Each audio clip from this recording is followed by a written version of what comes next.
എൻ്റെ മകൻ വളരെ ഒരു പ്രാവശ്യം ഇച്ചിരി സീരിയസ് ആയിട്ട് അവൻ ഹോസ്പിറ്റലിൽ കിടന്ന സമയം. അപ്പം ഞാനിങ്ങനെ അവൻ്റെ ബ്ലഡ് ടെസ്റ്റിൻ്റെ റിപ്പോർട്ടായിട്ട് ഒരു സ്ഥലത്ത് നിന്ന് അപ്പുറത്ത് ഓടുന്നു ഇപ്പുറത്ത് ഓടുന്നു.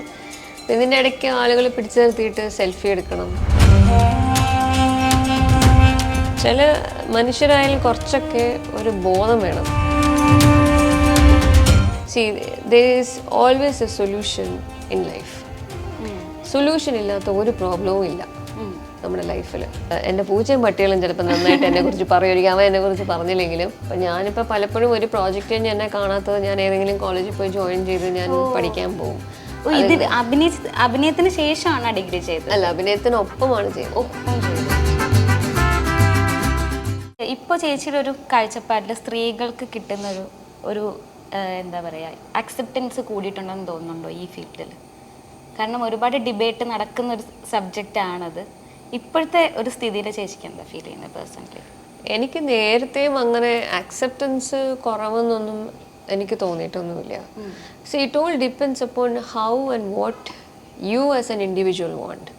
അപ്പം എനിക്ക് എന്ത് പറഞ്ഞാലും കുഴപ്പമില്ല, ഞാൻ ചെയ്തോളാം എന്ന് വിചാരിച്ച് ഞാൻ അവരെന്ത് പറഞ്ഞാലും ഞാൻ റിയാക്ട് ചെയ്യില്ല.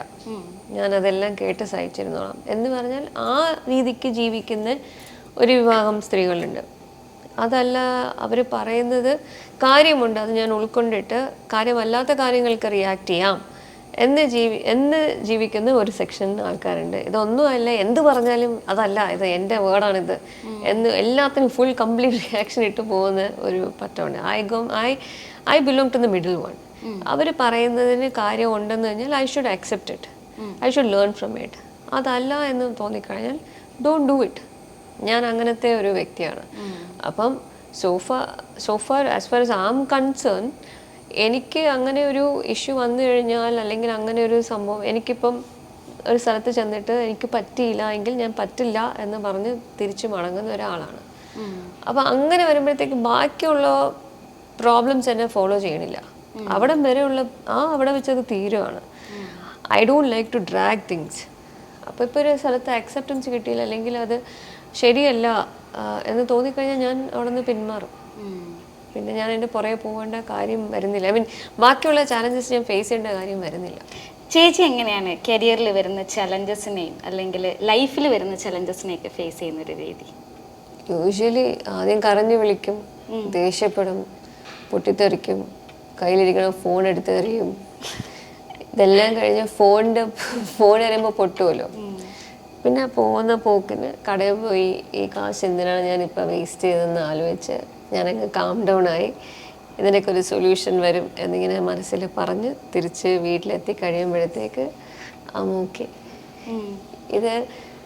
ഇത് ഇങ്ങനെയൊക്കെ തന്നെ സാധാരണ മനുഷ്യരെ പോലെ തന്നെയാണ് ഞാനും. It was not in a funny note. ഇങ്ങനെയൊക്കെയാണ് ബേസിക് റിയാക്ഷൻസ് വരിക.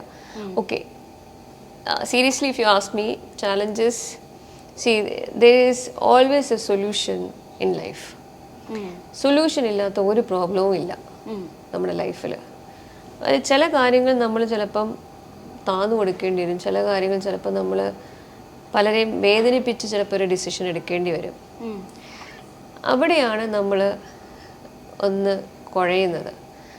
ആ ഒരു സൈഡ് മാറിക്കഴിഞ്ഞു കഴിഞ്ഞാൽ, അല്ലെങ്കിൽ ആ ഒരു സൈഡ് അത് നമ്മൾ അതിനെ ഒന്ന് വിത്ത്സ്റ്റാൻഡ് ചെയ്യാൻ കഴിയുമെങ്കിൽ we will get a solution. അപ്പോൾ ചിലപ്പോൾ നമുക്ക് വളരെ കാമായിട്ടിരിക്കാം, ചിലപ്പോൾ നമുക്ക് വളരെ ദേഷ്യത്തിലായിരിക്കാം. But always believe that there is solution. rather than crying or rather than doing something else, if you believe in that, solution will come. പക്ഷെ ഇത്രയേ ഉള്ളൂ, ചിലപ്പോൾ ചില ആളുകളുടെ മുഖം നമ്മൾ നോക്കാണ്ട് ചെയ്യേണ്ടി വരും എന്നുള്ളത് മാത്രമേ ഉള്ളൂ. ആ ഒരു സത്യാവസ്ഥ നമുക്ക് മനസ്സിലാക്കി കഴിഞ്ഞാൽ shouldn't be a problem. ഞാൻ നേരത്തെ ചോദിച്ച പോലെ ചേച്ചി കുറച്ച് എന്തെങ്കിലും സിറ്റുവേഷൻസ് ഒക്കെ വന്നതിന് ശേഷമാണോ ലൈഫിൽ ഇത്രയും സ്ട്രോങ് ആയി മാറിയത്? സിറ്റുവേഷൻസ് അനവധി ഉണ്ട്. അങ്ങനെയൊക്കെ തന്നെയാണ് നമ്മൾ പഠിക്കുന്നത്. അപ്പം നമ്മൾ പോയി ഒരു മെക്കാനിസം ഫിസിക്സിൽ അല്ലെങ്കിൽ നമ്മൾ എഴുതി പഠിക്കുന്നതും അത് പോയി കെമിസ്ട്രി ലാബിൽ പോയി ഒരു പ്രോസസ്സ് നമ്മൾ ചെയ്ത് പഠിക്കുന്നതും തമ്മിൽ ഭയങ്കര ഡിഫറൻസ് ആണ്. So practical experience makes you stronger rather than theoretical experience. So ലൈഫിലെ എക്സ്പീരിയൻസ് ആണ് നമ്മൾ പല കാര്യം, അയ്യോ ഞാൻ ചെയ്തത് ഇന്ന ഡിസിഷൻസ് ഒക്കെ തെറ്റായിരുന്നു, ഇന്ന ഡിസിഷൻസ് ഒക്കെ കറക്റ്റായിരുന്നു, അല്ലെങ്കിൽ ഈ path is good, that path was bad, ഇന്ന ആൾക്കാർ നല്ലതാണ്, അല്ലെങ്കിൽ ഇന്ന ടൈപ്പ് ആൾക്കാർ ഇങ്ങനെ ആണല്ലോ എന്നൊക്കെ നമുക്ക് തിരിച്ചറിവ് വരണം എങ്ങനെയാണ്. സോ അതുതന്നെയാണ് ഏറ്റവും വലിയ എന്താ പറയുക ടീച്ചർ. നമ്മുടെ എക്സ്പീരിയൻസ്, നമ്മുടെ ലൈഫിൽ അത്തരം എക്സ്പീരിയൻസ് തന്നെയാണ് നമ്മുടെ ടീച്ചർ.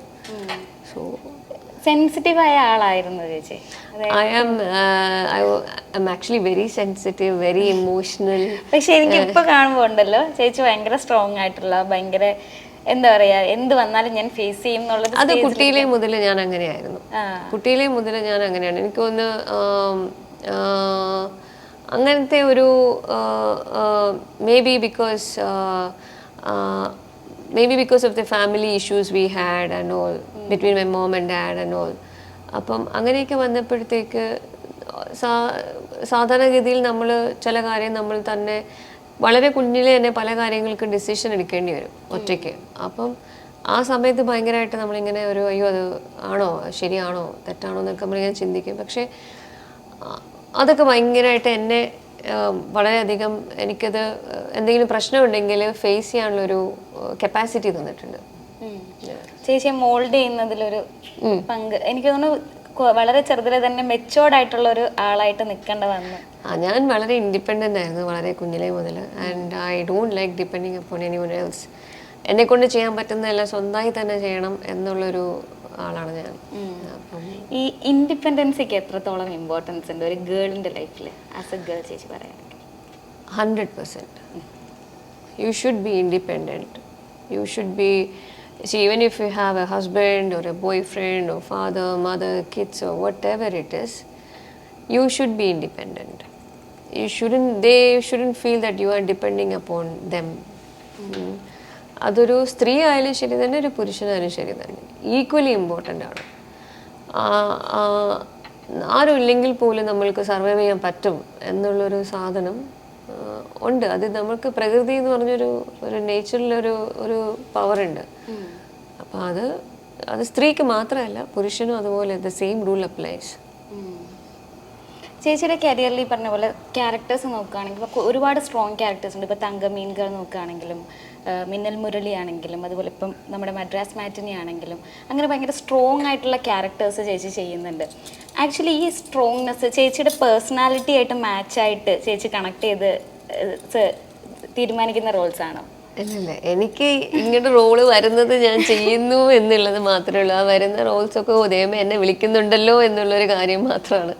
അങ്ങനെയൊന്നുമില്ല. എനിക്കൊന്ന് ചിലപ്പം നമ്മുടെ ചില റോൾസിൽ നമ്മുടെ ചില ശൈലികളൊക്കെ നിഴലിക്കും, ഇല്ല എന്നൊന്നും ഞാൻ പറയുന്നില്ല. ചിലതൊക്കെ ചില ക്യാരക്ടേഴ്സ് പറയുമ്പം ഓക്കെ ഇങ്ങനെ ഒരു സാധനം ചെയ്താലോ, അല്ലെങ്കിൽ ചിലപ്പോൾ അടുത്ത് കണ്ട ആൾക്കാരുടെയോ എൻ്റെ ഫ്രണ്ട്സിൻ്റെയോ ചിലപ്പോൾ പോയ ഒരു സാഹചര്യം ആണെങ്കിൽ പോലും അതിന് ഞാൻ ഇങ്ങനെയാണല്ലോ റിയാക്ട് ചെയ്തിരുന്നത്, അപ്പോൾ ആ റിയാക്ഷൻ അങ്ങനെ തന്നെ നമ്മൾ റിയാക്ട് ചെയ്താലോ എന്നൊക്കെ ഞാൻ ചിന്തിച്ചിട്ടുണ്ട്. അങ്ങനെയൊക്കെ കുറേ ഇൻപുട്സ് വന്നിട്ടുണ്ട്. ഇപ്പോൾ ചേച്ചിയുടെ റിയൽ ഏജിൽ നിന്നും ഒരുപാട് ഡിഫറെൻ്റ് ആയിട്ടുള്ളൊരു ഏജ് ഗ്രൂപ്പിൽ പെടുന്നൊരു ക്യാരക്ടറാണ് മദ്രാസ് മാറ്റിനിയിൽ വരുന്നത് അല്ലേ? കുറച്ചും കൂടി അതായത് എൻ്റെ ഏജിൽ നിന്നും ഒത്തിരി അതിൽ 3 സ്റ്റേജ് കാണിക്കുന്നുണ്ട്. ഒന്ന് വളരെ കുഞ്ഞുങ്ങളുടെ അമ്മ, പിന്നെ ഒരു 12-13 വയസ്സായ, പിന്നെ നല്ല പ്രായമുള്ള. എൻ്റെ മകന് ഹീസ് 12. അപ്പം ഞാൻ ഒരു മിഡിൽ ഏജിൻ്റെ ഒരു സാധനം, എൻ്റെ ഏജ് അവിടെ ഉണ്ട്, പക്ഷെ എൻ്റെ നിന്ന് താഴ്ന്ന് ഞാൻ ചെയ്യേണ്ടി വന്നു, മേലിലോട്ട് ഞാൻ ചെയ്യേണ്ടി വന്നു. ചേച്ചിയുടെ പാരൻറ്റിങ് അല്ലെങ്കിൽ അതൊക്കെ എത്രത്തോളം ഇപ്പം ഈ മൂവിയിൽ ഒരു പാരൻ്റായിട്ടാണല്ലോ ചെയ്തിട്ടുള്ളത്, അപ്പോൾ റിയൽ പാരൻറ്റിങ് ടിപ്സ് അല്ലെങ്കിൽ പാരൻറ്റിങ് രീതികൾ ഇതിനകത്ത് ഇംപ്ലിമെൻ്റ് ചെയ്യേണ്ടി വന്നോ? എൻ്റെ മകനോട് ചോദിക്കണം. ഞാനൊരു നല്ല ഒരു അമ്മയാണോന്ന് അവനറിയില്ല. എനിക്കൊന്ന് മച്ച് ബെറ്റർ. എൻ്റെ പൂച്ചയും പട്ടികളും ചിലപ്പോൾ നന്നായിട്ട് എന്നെ കുറിച്ച് പറയുമായിരിക്കും. അവൻ എന്നെ കുറിച്ച് പറഞ്ഞില്ലെങ്കിലും ഞാൻ കുറച്ച് പഠിത്ത കാര്യത്തിൽ കുറച്ച് സ്ട്രിക്റ്റ് ആണ്. അതായത് ഇപ്പം ഞാൻ 80s ഒരു വ്യക്തിയാണ്. I was born in the 80s. അപ്പം ഈ മൊബൈൽ വരും മുന്നേ ഉള്ള ഇറയും മൊബൈൽ വന്നു കഴിഞ്ഞിട്ടുള്ള ഇറയും ഒക്കെ വളരെ നന്നായിട്ട് അറിയാവുന്ന ഒരാളാണ് ഞാൻ. നമ്മൾ ഇപ്പോഴത്തെ പിള്ളേരെ മണ്ണിലോട്ട് ഇറക്കി വിട്ടിട്ട് പോയി കളിക്കുന്ന ഞാൻ പോവില്ല. അവർ മൊബൈലും കൊണ്ട് മണ്ണിൽ പോയി ഇരുന്നിട്ട് അവിടെ ഇരുന്ന് കളിക്കുന്ന മൊബൈലിൽ കളിക്കുന്ന ആൾക്കാരാണ്. സോ ഗാഡ്ജറ്റ് സാവിയാണ് മിക്കുള്ളവരും, എൻ്റെ മകൻ ഉൾപ്പെടെ. അപ്പോൾ ഞാനിപ്പോൾ ഷൂട്ടിന് വന്നാൽ ഞാൻ മേഡം അത് എടുക്കരുത്, ഞാൻ പാരൻറ്റ് സ്ക്രീനിങ് ഒക്കെ വെച്ചിട്ടുണ്ടെന്ന് പറഞ്ഞാലും he will take and he will watch. അവർക്കൊട്ടും പേടിയില്ല. പണ്ട് നമുക്ക് സ്കൂളിൽ ടീച്ചേഴ്സിനെയും പ്രിൻസിപ്പലിനെയൊക്കെ ഭയങ്കര പേടിയാണ്. ഇപ്പം അവരെ മുഖത്ത് നോക്കി അത് ടീച്ചേഴ്സൊക്കെ മറ്റേ പ്രാർത്ഥിച്ച് നിന്നാണ് പിള്ളേരോടൊക്കെ സംസാരിക്കുന്നത്. ഇപ്പം എൻ്റെ മോനായാലും മോനെ ഇതൊക്കെ പരീക്ഷയ്ക്ക് പഠിക്കണം, എന്തിനാ ഇത്ര മതി എന്ന് പറയുന്ന ടൈപ്പ്. അത് എൻ്റെ മകൻ മാത്രമല്ല, അങ്ങനെ ഒരു ഭൂരിഭാഗം കുട്ടികളും അങ്ങനെയാണ്.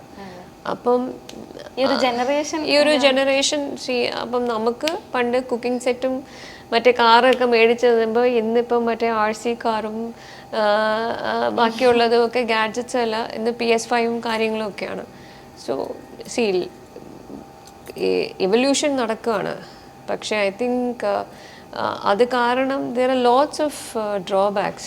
ഇപ്പോൾ പണ്ട് നമ്മൾ സ്വന്തമായിട്ട് എഴുതുകയും കാര്യങ്ങളൊക്കെ ചെയ്യും. ഇന്നിപ്പോൾ ഞാൻ എൻ്റെ മോൻ്റെ അടുത്ത് ഒരു കാര്യം റിസർച്ച് ചെയ്യുമെന്ന് പറഞ്ഞു കഴിഞ്ഞാൽ അവൻ ChatGPT ഉണ്ടല്ലോ, അതിന് ഉത്തരം കിട്ടും.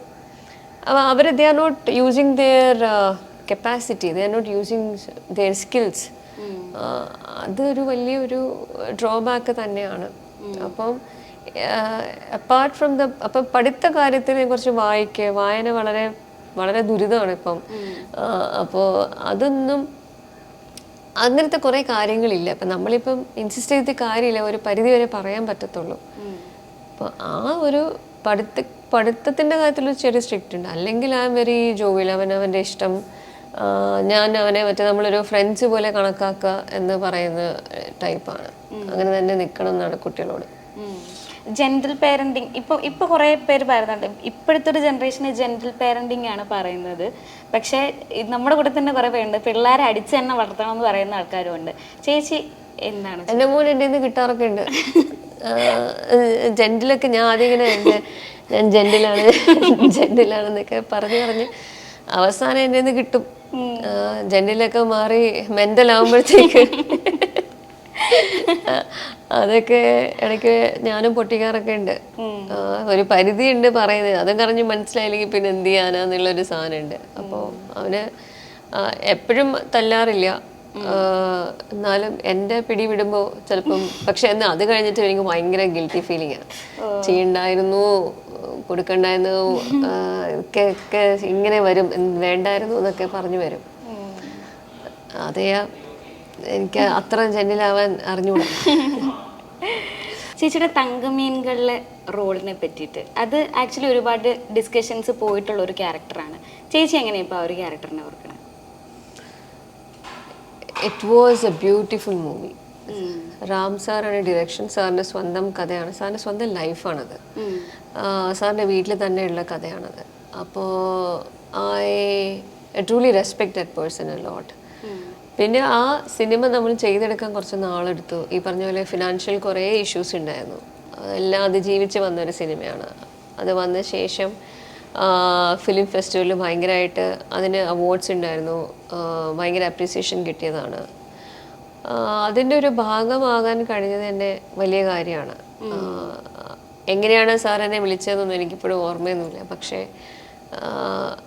ഞാൻ പറഞ്ഞില്ലേ, ഇതുപോലുള്ള കുറച്ച് സിനിമകളിലെ ഭാഗമാകാൻ എന്തോ ഒരു ഭാഗ്യം എനിക്ക് കിട്ടിയിട്ടുണ്ട്. അത് നല്ലൊരു വേഷമായിരുന്നു. ഈ പറഞ്ഞ പോലെ ഒത്തിരി ആദ്യമായിട്ട് ഞാൻ തമിഴിൽ ഡബ് ചെയ്തത് അതിന് വേണ്ടി കുറേ സ്ട്രഗിൾസ് ഉണ്ടായിരുന്നു. രാം സാർ എന്ന് വെച്ചാൽ he'll make you do it, he'll make you to. ഇപ്പം നമ്മളെ കൊണ്ട് സാധനം പറ്റിയില്ല എങ്കിൽ അതല്ലല്ല യു ക്യാൻ ഡു ഇറ്റ് എന്ന് പറഞ്ഞ് നമ്മളെ കൊണ്ട് ആ സാധനം ചെയ്യിച്ചെടുക്കാൻ ഒരു കഴിവ് സാറിനുണ്ട്. അതിൽ നിന്നൊക്കെ ഞാൻ കുറേ കാര്യങ്ങൾ പഠിച്ചു. അതൊക്കെ ഒരു പഠനമാണ്. പുള്ളിയൊക്കെ എന്ന് പറയുന്ന ഒരു ടീച്ചറാണ്. അപ്പം അങ്ങനെ കുറേ കാര്യങ്ങൾ പഠിച്ചു. ചേച്ചി മീഡിയ അല്ലേ പഠിച്ചത്? മൾട്ടിമീഡിയ? ഞാൻ പഠിച്ചത് മൾട്ടിമീഡിയ അല്ല, ഞാൻ ആക്ച്വലി എൻ്റെ PG ഇൻ ഗവേണൻസ്. പിന്നെ ഞാൻ ചെയ്തത് അതിൻ്റെ PG in journalism and communication. കുറച്ച് നാൾ ദ വീക്കിൽ ജോലി ചെയ്തു. അത് കഴിഞ്ഞ് പിന്നെ കുറച്ച് നാൾ ഒരു അഡ്വർടൈസിങ് ഫേമിൽ കോപ്പി റൈറ്റർ ആയിരുന്നു. പിന്നെ now I am working as A technical writer with N IT firm. അതിന് മുന്നേ ഞാൻ DHL കുറച്ച് നാൾ വർക്ക് ചെയ്തിട്ടുണ്ടായിരുന്നു. അങ്ങനെ ആ മീഡിയ അല്ലെങ്കിൽ ആ ഒരു ഡിഗ്രി ചൂസ് ചെയ്യുമ്പോൾ തന്നെ ആക്ടിങ് പാഷൻ ആയിരുന്നോ? പിന്നെ ഞാൻ ഈ പഠനമെല്ലാം ഞാൻ അഭിനയത്തിനൊപ്പം ചെയ്തതാണ്. അപ്പം ഞാനിപ്പോൾ പലപ്പോഴും ഒരു പ്രോജക്റ്റ് കഴിഞ്ഞ് എന്നെ കാണാത്തത് ഞാൻ ഏതെങ്കിലും കോളേജിൽ പോയി ജോയിൻ ചെയ്ത് ഞാൻ പഠിക്കാൻ പോകും. ഇത് അഭിനയത്തിന് ശേഷമാണ് ഡിഗ്രി ചെയ്തത്? അല്ല, അഭിനയത്തിനൊപ്പമാണ് ചെയ്തത്. ഒപ്പം ചെയ്തു. 2006 ഞാൻ കെയിം ബാക്ക്. അപ്പോഴാണ് ഞാൻ ഡിഗ്രി ചെയ്തു തുടങ്ങിയത്. അപ്പം ആ സമയത്താണ് മറ്റേ സീരിയല് ചിത്രശലഭം നടക്കുന്നത്. അപ്പം അങ്ങനെ ഞാൻ ഇതിനൊപ്പം പഠിത്തം കൂടെ പോകുന്നുണ്ടായിരുന്നു. എത്ര വയസ്സുണ്ടായിരുന്നു ചേച്ചിക്ക് ആ സമയത്ത് ഈ സീരിയൽ ഫസ്റ്റ് ചെയ്യുമ്പോൾ? എങ്കിൽ ഞാൻ ഇപ്പോഴത്തെ വയസ്സ് ചോദിച്ചാൽ പോരെ? അയ്യോ, ഇപ്പം I am 41. അപ്പോൾ എത്രയായിരിക്കും? അത് 2005, 2006. So you keep calculating. കണക്കിൽ ഞാൻ വീക്ക്, അതുകൊണ്ടാണ് ഞാൻ ചേച്ചിയെടുത്ത. I'm 1983 born, so you start calculating. അല്ല, പഠിച്ചുകൊണ്ടിരിക്കുന്ന ഒരു ടൈമിലാണ് അതൊക്കെ ചെയ്യുന്നത് അല്ലേ? ഓക്കെ. അപ്പോൾ ഈ തമിഴ് ഇൻഡസ്ട്രിയിലോട്ട് പോയിട്ട് അവിടുത്തെ റിസപ്ഷൻ എങ്ങനെയുണ്ട്? അവിടുത്തെ ഓഡിയൻസ് അല്ലെങ്കിൽ അവിടെ നിന്ന് ചേച്ചിക്ക് കിട്ടിയ? അവർക്ക് കല എന്ന് പറയുന്നത് ദൈവികമാണ്, ദൈവത്തെ പോലെയാണ്. ഒരു നമ്മളിപ്പോൾ ഒരു അമ്മൻ ക്യാരക്ടറൊക്കെ ചെയ്തിട്ട് അവരെ ഫ്രണ്ടിലൊക്കെ ചെന്ന് നിന്ന് കഴിഞ്ഞാൽ അവർ നമ്മളടുത്ത് ഇങ്ങനെ തൊഴും. See that's how they take characters. അവർക്കത് ഭയങ്കര ഒരു അത് ചില നേരത്ത് നല്ലതാണ്, ചില നേരത്ത് അത് നല്ലതല്ലതാനും. നമ്മൾ ഈ അന്ധമായി അങ്ങ് ഒരു ക്യാരക്ടറിനെ വിശ്വസിക്കുക, അങ്ങനെയൊക്കെ ഉള്ളൊരു അന്ധമായിട്ടുള്ളൊരു സ്പിരിറ്റ് സാധനമൊക്കെ അങ്ങനെ അതിൻ്റെ ആവശ്യമില്ല എന്നാണ് എൻ്റെയും ഇത്. ബേസിക്കലി അവരങ്ങനെയാണ്. മലയാളം ഓഡിയൻസ് അങ്ങനെ അല്ല. അവർക്കറിയാം this is reality, this is real എന്നില്ല. അപ്പം നമ്മളടുത്തുള്ള സ്നേഹവും അത്രയും ഡെപ്താണ് തമിഴിൽ.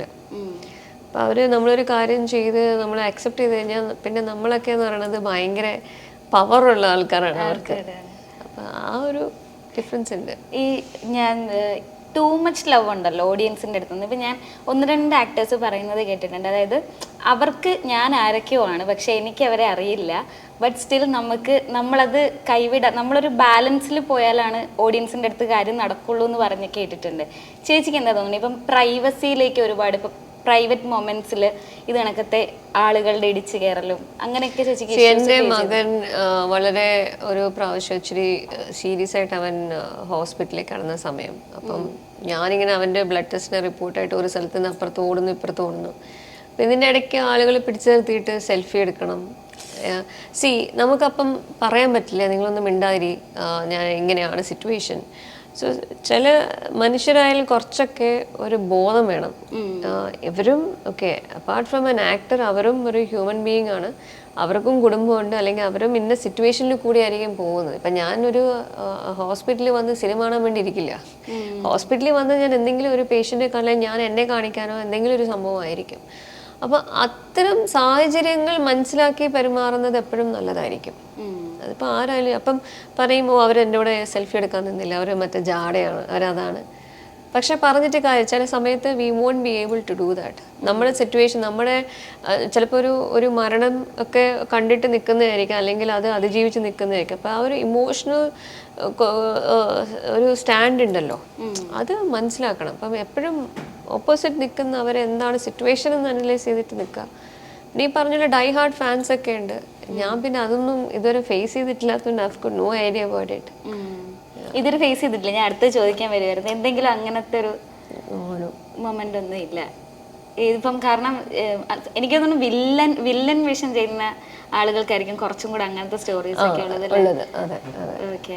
അപ്പം ചേച്ചിക്ക് ഈ കിട്ടിയ ലവ്, അല്ലെങ്കിൽ എങ്ങനെയാണ് ചേച്ചി അതിനെ നോക്കി കാണുന്നത്? ലൈക്ക് ഓഡിയൻസ് എല്ലാവരും എൻ്റെ വീട്ടിലെ കുട്ടി എന്ന് പറയുന്ന ഒരു ലവ് ഉണ്ടല്ലോ, ആ ലവ് എത്രത്തോളം ഡെപ്ത് ആയിട്ട് ചേച്ചിക്ക് ഫീൽ ചെയ്തിട്ടുണ്ട്? Gratitude only. കൈ തൊഴാം അവരുടെ മുന്നിൽ, വേറെ ഒന്നുമില്ല. കാരണം നമ്മൾ അഭിനയിക്കുന്നു, നമ്മളെ ഇത്രയും ആക്സെപ്റ്റ് ചെയ്യുന്നു, നമ്മളെ ഒരു ഫ്രെയിമിനുള്ളിൽ കണ്ടിട്ട് അവരെ നമ്മളെ സ്വന്തം വീട്ടുകാരെ പോലെ അവരിൽ ഒരാളായി നമ്മളെ കാണുന്നു എന്നുള്ളത് അത് വലിയ കാര്യമാണ്. അപ്പം അതൊരു വലിയ മഹാഭാഗ്യമാണ്. അതിന് വേറെ ഒന്നുമില്ല, നന്ദി മാത്രം. ചേച്ചിയുടെ ഇപ്പോഴത്തെ ക്യാരക്ടേഴ്സ് വരികയാണെങ്കിൽ കൂടുതലും അമ്മ റോൾസ് ആണ്. അപ്പോൾ ആ ഒരു ക്യാരക്ടർ ഷിഫ്റ്റ് ഇപ്പം നാരായണി മൂവിയിലാണെങ്കിൽ പോലും അതിലും ഒരു അമ്മ റോളാണ്.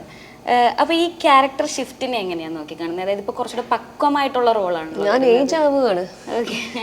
Actually ageing. അപ്പം എന്താ പറയുക വെച്ചാൽ സിസ്റ്റർ, മദർ, ഈവൻ എനിക്ക് തോന്നുന്നു ഞാൻ ഈവൻ യങ് ആയിരുന്നപ്പോഴും ഞാൻ അമ്മ റോള് ചെയ്തിട്ടുണ്ട്. ഇപ്പം ഈവൻ കുങ്കുമപ്പൂ നോക്കിയാലും അതിൽ ഞാൻ പ്രസവിച്ചു, ഞാനൊരു അമ്മയായി. അപ്പം അത് പ്രസവിച്ചു ഒരു അമ്മയായി എന്നുള്ളതാണ്. ഇപ്പം വരുമ്പം മക്കൾ വലുതായി, എൻ്റെ മുടിയിൽ നരയിടുന്നു. That's how it is. കുറച്ച് കഴിയുമ്പോഴത്തേക്ക് എനിക്ക് 60-70 വയസ്സാവും. അന്നും ഇതേ ചോദ്യം തന്നെ ചോദിക്കണം കേട്ടോ. തീർച്ചയായും. അല്ല, ചേച്ചിക്ക് അപ്പം ഡിഫറെന്റ് അല്ലെങ്കിൽ വേറെ എന്തെങ്കിലും ടൈപ്പ് ക്യാരക്ടേഴ്സ് ഒക്കെ ചെയ്യണം എന്ന് ആഗ്രഹമുണ്ടോ?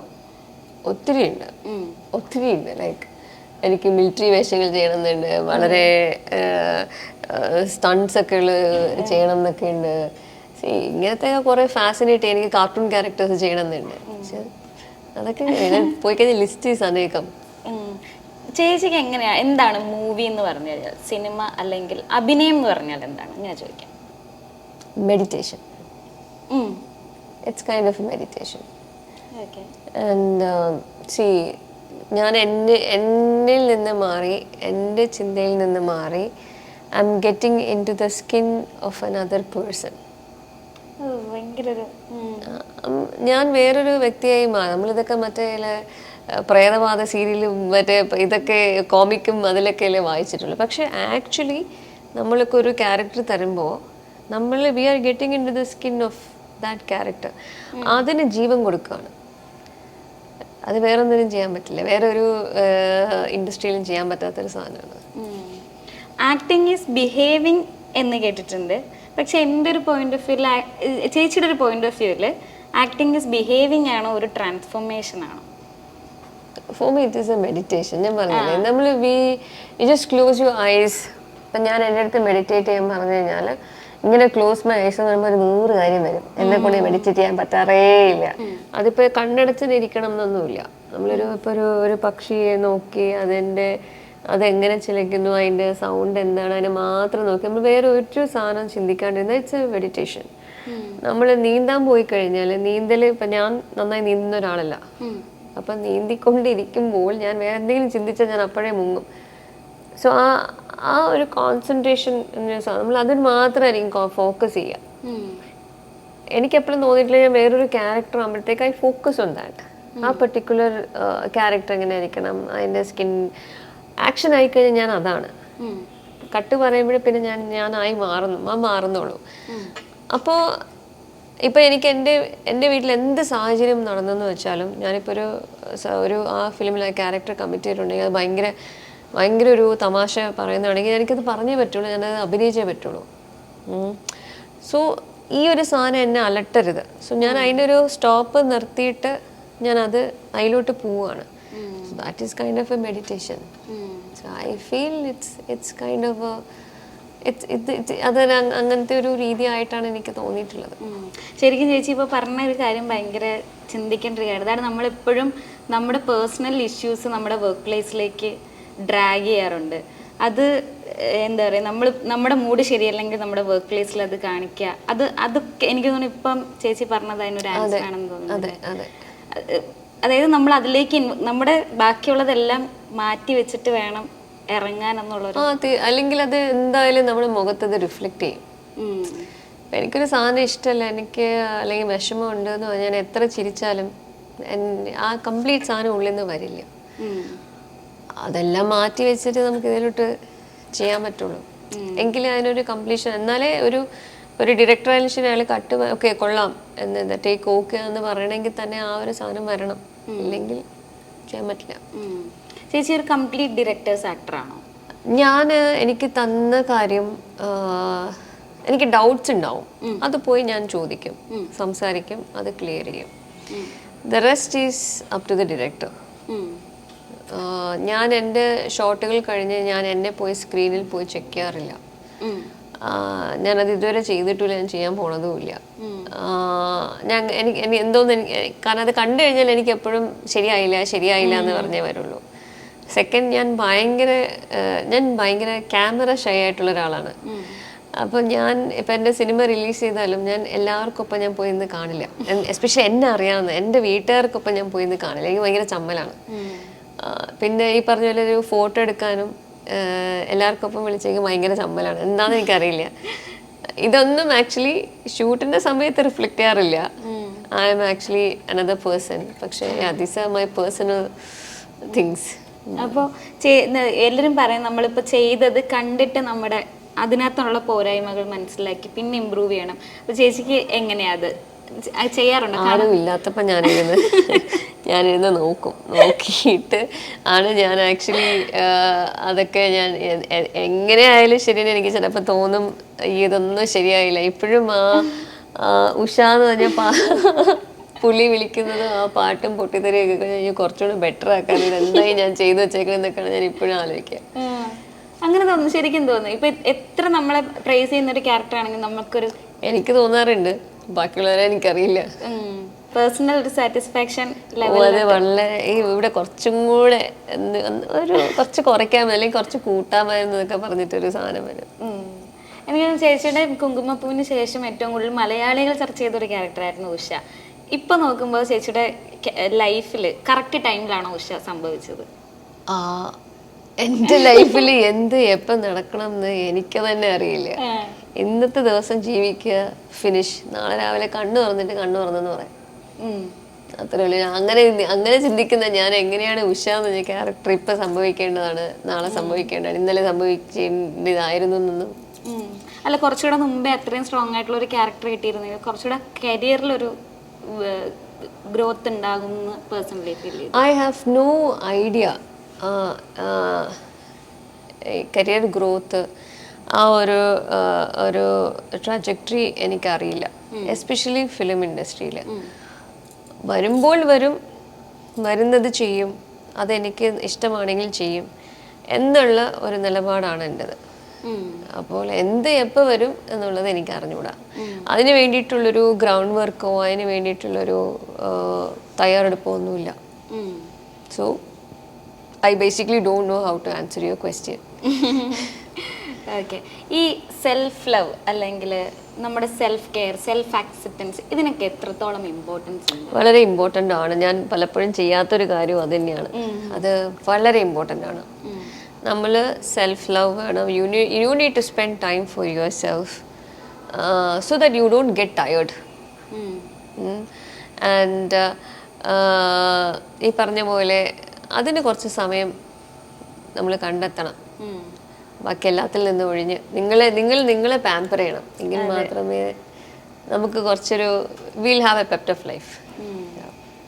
ഓക്കെ. അപ്പോൾ ചേച്ചി, നമ്മുടെ കുറേ നേരത്തെ സെഷനായിരുന്നു. കുറേ കാര്യങ്ങൾ ഞാനിങ്ങനെ ഭയങ്കര രസമുണ്ടായിരുന്നു ചേച്ചിയുടെ അടുത്ത് സംസാരിച്ചിരിക്കാനായിട്ട്. എന്തൊക്കെയോ സംസാരിച്ചു.